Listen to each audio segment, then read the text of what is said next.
Let's make a change. I like to change the fact that not enough public parks in Los Angeles have artificial soccer fields installed. It's no surprise that soccer is a very popular sport in the great city of Los Angeles, California. With one of the highest concentrations of Latinos in the nation, Los Angeles is a hotspot for both recreational and competitive soccer. Unfortunately, most public parks prohibit individuals from playing the sport. But there are three easy steps to solving this problem. First, we need artificial grass.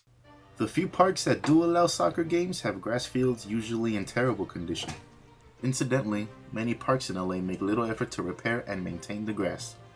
A poorly maintained grass field can be bumpy and unsafe to play on.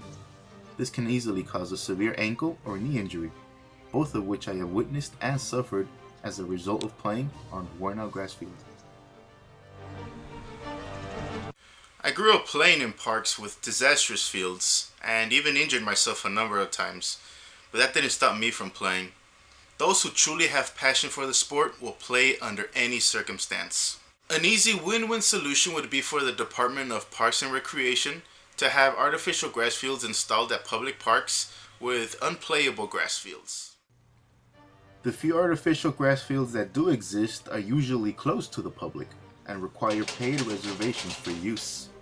Artificial grass is made of plastic fibers, provides a soft, smooth, and even playing surface, and requires little to no maintenance.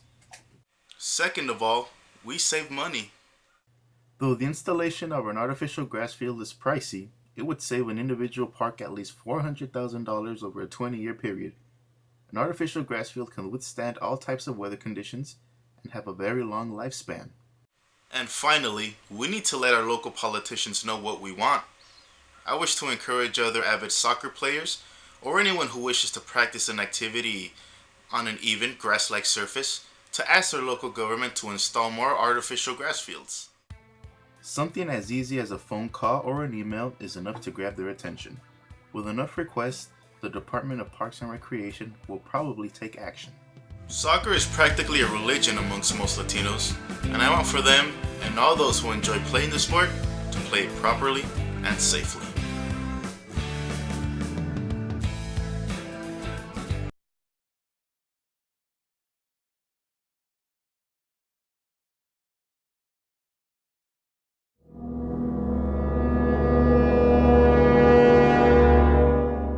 Every year in the United States, an average of 100,000 people are shot. From the year 2000 to the year 2010, approximately 330,000 people have died due to gun-related violence. Every 17 minutes, a person is killed with a firearm. That totals to 87 people a day and over 600 a week. Now, considering those bizarre statistics, should the US government impose stricter gun control laws? Let's look at the pros and cons. Pros: if guns were made less accessible, theoretically there would be less of them on the streets, and as a result, there would be less shootings and less gun violence. For the cons, technically it is our Second Amendment right to own a gun. However, criminals would be the only ones with access to guns, and crime rate would probably escalate. I am predicting that 3 out of the 5 people I'll be interviewing will be in favor of stricter gun control laws. These 3 will probably assume that less guns on the street will result in less gun violence, which is a very valid point. Let's see what they had to say. I think the federal government should impose stricter gun control laws by having people take a mental illness exam and by checking their criminal background history. I believe we do need to have stricter gun control policies just because it is too easy for regular people or anybody just to access, even though they might not need it. Yes, I do believe the federal government should enforce stricter gun control laws. And the reason for that is just to make it a little harder on people who are mentally unstable or maybe even emotionally. I believe that we need to have stricter gun control policies because with all the recent shootings that we've had, if these policies could save the life of one kid or one innocent person really, then these policies would have been effective and they would have helped our society become better. All this technology we have nowadays, we have the smartphones, smart TVs. Why can't we have a smart gun? You know, why can't we produce a little chip on a gun, and if it's used, find out where it's used? At first, I personally thought that gun control laws wouldn't solve anything. I felt that criminals would find a way to obtain firearms, much like the way drugs are illegally obtained. In the end, all of the interviewees spoke in favor of stricter gun control laws. Most of them argued that the government should simply be more cautious when selling firearms by investigating a customer's personal background. And I must say, I agree with that idea. Thanks for watching.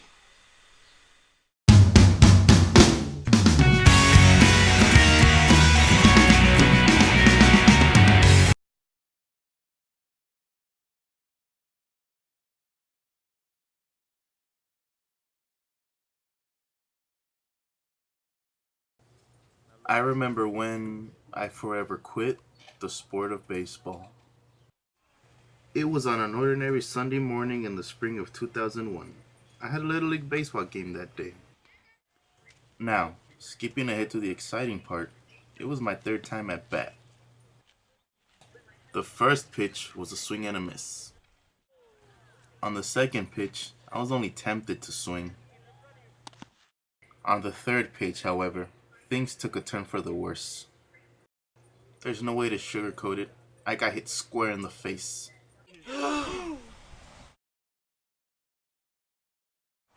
I was in desperate need of ice or an ice pack, but the concession stand didn't seem to have any. Frozen meatballs? Yup, I was forced to place frozen meatballs wrapped in paper towels on my face. You okay, cuz? Yeah, fine. I got you. I'm gonna get him. My cousin, who was a pitcher on our team, decided to avenge me.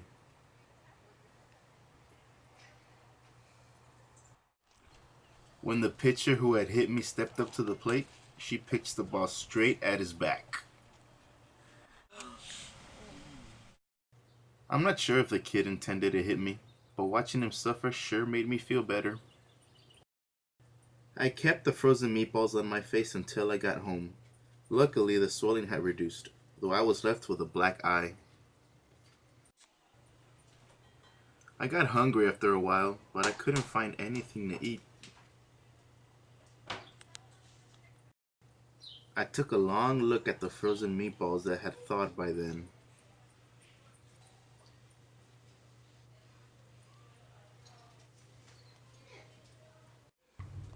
I decided to microwave the meatballs.